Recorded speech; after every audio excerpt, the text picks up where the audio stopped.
मित्रों, आपने कभी ध्यान दिया होगा कि कुछ घरों में अचानक कबूतर आकर एक शांत सा कोना ढूंढ लेते हैं।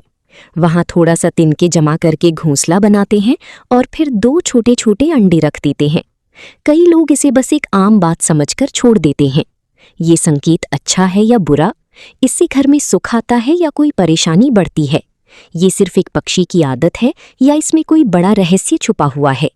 आज की इस कथा में हम यही समझेंगे। आखिर जब घर में कबूतर अंडे दे जाएं तो वास्तव में क्या बदलाव आते हैं? हम इसे कहानी के रूप में जानेंगे ताकि हर व्यक्ति, चाहे पढ़ा लिखा हो या ना हो, इस बात को दिल से समझ सके। कई लोग कहते हैं कि कबूतर अंडे दे जाए तो बहुत शुभ होता है, घर में शांति आती है। कुछ कहते हैं कि ये अशुभ है, ये समस्या का संकेत है। कुछ लोग मानते हैं कि कबूतर शांति और प्रेम का प्रतीक है, इसलिए उसका घर में अंडे देना घर की ऊर्जा के ठीक होने का इशारा है। वहीं दूसरी तरफ कुछ लोग चिंतित हो जाते हैं और कहते हैं कहीं ये हम पर कोई बोझ तो नहीं डाल गया। आपने भी देखा होगा, कबूतर जहां अंडे देता है वहां रोज जाता है, बैठता है और अपने अंडों की रक्षा करता है। फिर कुछ दिनों बाद उन अंडों से दो छोटे से बच्चे निकल आते हैं। वे बच्चे कुछ समय तक वहीं रहते हैं, फिर उड़ जाते हैं। लेकिन इस दौरान क्या आपने देखा है कि घर के लोगों के जीवन में क्या हो रहा होता है? क्या घर में खुशी बढ़ती है? क्या तनाव कम होता है? या उल्टा किसी न किसी वजह से चीजें बिगड़ने लगती हैं? कई बुजुर्ग कहते हैं जहां कबूतर अंडे देते हैं वो घर स्थिर, शांत और सुरक्षित होता है। कुछ अन्य कहते हैं ये घर की ऊर्जा में असंतुलन का संकेत है। अब आप सोचेंगे दोनों बातों में से सही कौन है? कई बार ऐसा भी होता है कि कबूतर जिस जगह अंडे देते हैं वहां धीरे धीरे गंदगी फैलने लगती है, बदबू आने लगती है, घर की तरंगें भारी होने लगती हैं। लेकिन कई घर ऐसे भी देखे गए हैं जहां कबूतर अंडे देने के बाद से ही बरकत बढ़ गई, पैसे का प्रवाह अच्छा हो गया, परिवार में प्यार बढ़ा, काम बनना शुरू हो गया। तो क्या ये सब संयोग है या इसके पीछे कोई गहरी आध्यात्मिक या वास्तु की ताकत काम करती है? आपने कभी सोचा है कि कबूतर घरों को ही क्यों चुनता है? वो जंगल भी जा सकता है, पेड़ों पर भी घर बना सकता है, लेकिन वो इंसान के घर को चुनता है। ऐसा क्यों? क्या ये कोई अदृश्य संकेत है? क्या ये घर के वातावरण, उसकी ऊर्जा और उसके भविष्य के बारे में कुछ बताता है? कुछ लोग कहते हैं कि जब कबूतर बार बार आपके घर आ रहा है तो इसका मतलब है कि आपका घर शांत है, सुरक्षित है और वहां की हवा उसे पसंद है, यानी घर की तरंगे सकारात्मक हैं। लेकिन जब वही कबूतर अंडे देकर चला जाए, उसके बाद लगातार घर में चिंता, तनाव या नुकसान होने लगे, तब मन में एक छोटा सा सवाल उठता है, आखिर ये क्या हो रहा है? क्या आपने कभी गौर किया है कि जब कबूतर अंडे दिए होते हैं तब आपके घर में कैसी घटनाएं घट रही होती हैं? कहीं परिवार में झगड़े बढ़ रहे हैं, कहीं पैसे का नुकसान हुआ, कहीं अचानक बीमारी आई, या फिर उल्टा घर में कोई खुशखबरी आई, नौकरी मिली, नया काम शुरू हुआ। एक बार की बात है, हिमालय की ऊंचाई पर बसे शांत, पवित्र और दिव्य कैलाश पर्वत पर भगवान शिव गहन ध्यान में लीन थे। चारों ओर गहरी शांति थी। वातावरण इतना शांत था कि सिर्फ हवा की मंद आवाज और ध्यान की ऊर्जा का कंपन महसूस होता था। तीव्रता के कोहले के बाद की उसी समय आकाश मार्ग से अपनी वीणा बजाते हुए देवर्षि नारद कैलाश पर पहुंचे। नारद मुनि हमेशा हर लोक में घूमते रहते हैं। आज उनकी जिज्ञासा उन्हें सीधे भगवान शिव के पास ले आई थी। नारद जी युग के चरणों में झुके और विनम्रता से बोले, जय शिव शंभु, नमः शंभु। हे देवाधिदेव, आज मैं आपके पास एक विशेष प्रश्न लेकर आया हूं। भगवान शिव ने धीरे धीरे नेत्र खोले। वे कहा, देवर्षि, आपका स्वागत है। कहिए, आप कौन सी जिज्ञासा लेकर आए हैं? नारद जी बोले, भगवान, मैं जब पृथ्वीलोक में भ्रमण कर रहा था तब मैंने अनेक घरों में एक विशेष बात देखी। कुछ घरों में कबूतर आते हैं, घोंसला बनाते हैं और फिर अंडे देते हैं। वहां रहकर कुछ दिन तक अपने बच्चों की देखभाल करते हैं। लेकिन कुछ लोगों का कहना है कि जहां कबूतर अंडे देते हैं वहां दरिद्रता आ जाती है। कुछ कहते हैं कि वहां अशुभ ऊर्जा का वास हो जाता है और कुछ कहते हैं कि वो घर पवित्र और शांत हो जाता है। तो हे भोलेनाथ, मेरी जिज्ञासा यही है कि जिस घर में कबूतर आते हैं और अंडे देते हैं उस घर में वास्तव में क्या होता है? क्या ये शुभ है या अशुभ?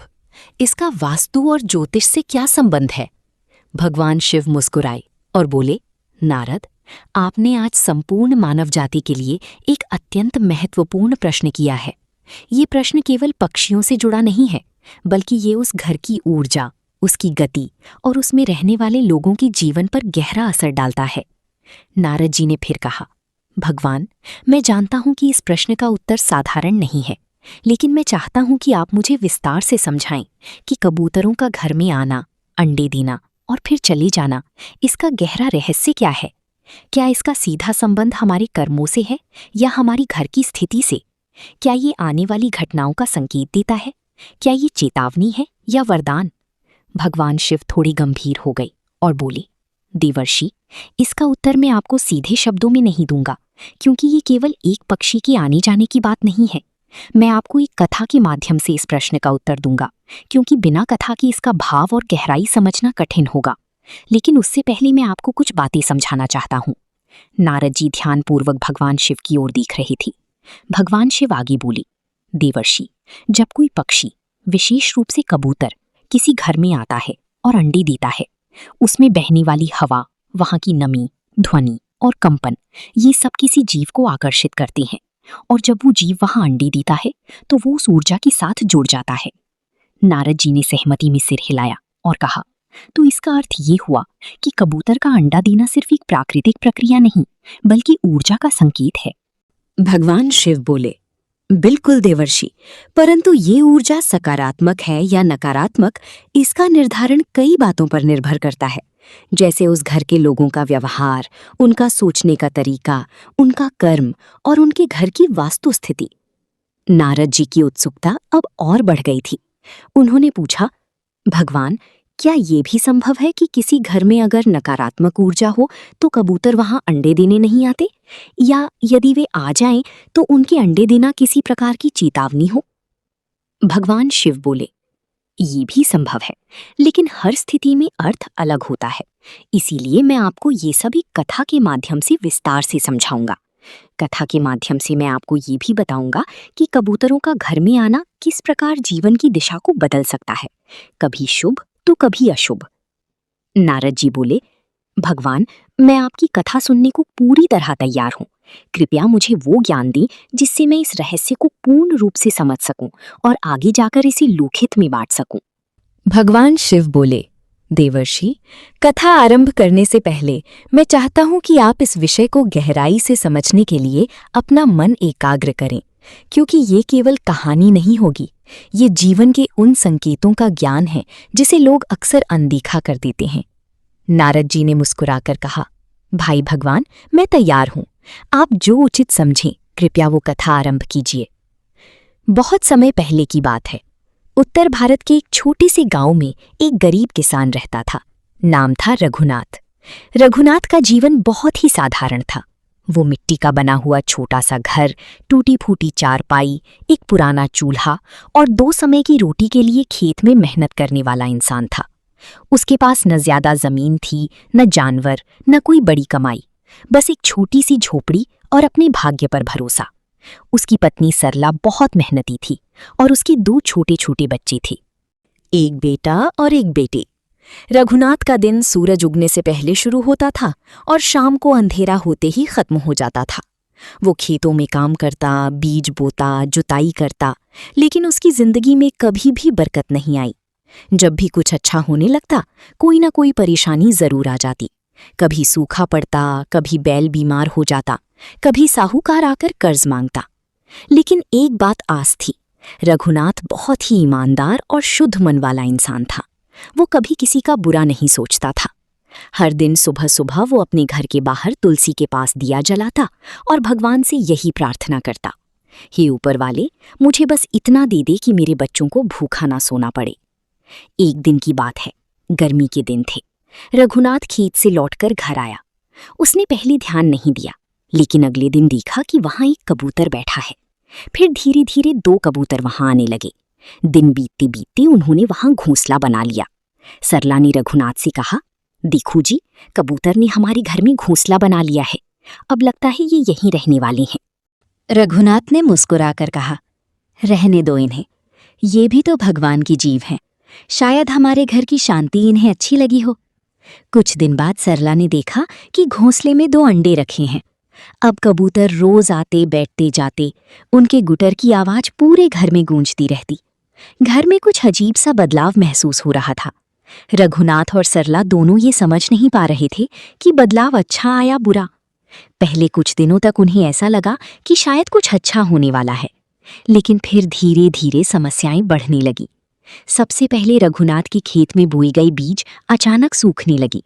फिर उसका बेटा बुखार से बीमार हो गया और दवाई लाने के लिए जो थोड़ा बहुत पैसा था वो भी खर्च हो गया। कुछ ही दिनों में घर में खाने की लाली पड़ने लगी। रघुनाथ सोच में पड़ गया, क्या ये सब उन कबूतरों की आने से हो रहा है? क्या ये कोई संकेत है? लेकिन उसकी माँ ने कहा, नहीं, ये तो बस संयोग है। कबूतर क्या करेंगे, किसी का बुरा, ये तो शांति के प्रतीक हैं।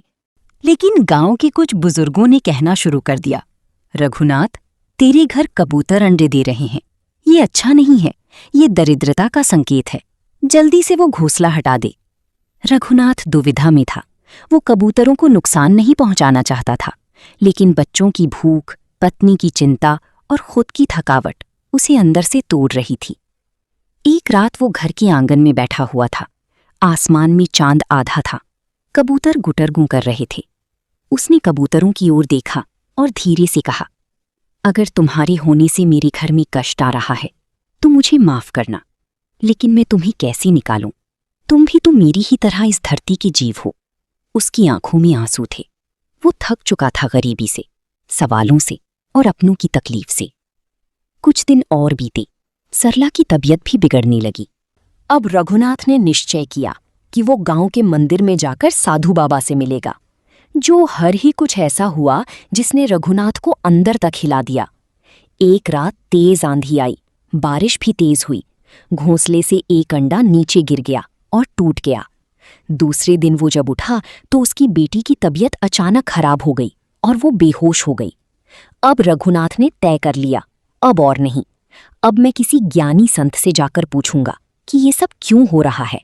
क्या सच में कबूतर का अंडा देना मेरे जीवन में कोई अशुभता ला रहा है?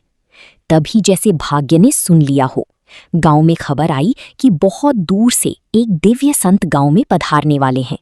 वो किसी को नहीं मिलते, लेकिन जिन्हें वो बुला लेते हैं उनके जीवन का अंधेरा खुद ब खुद हट जाता है।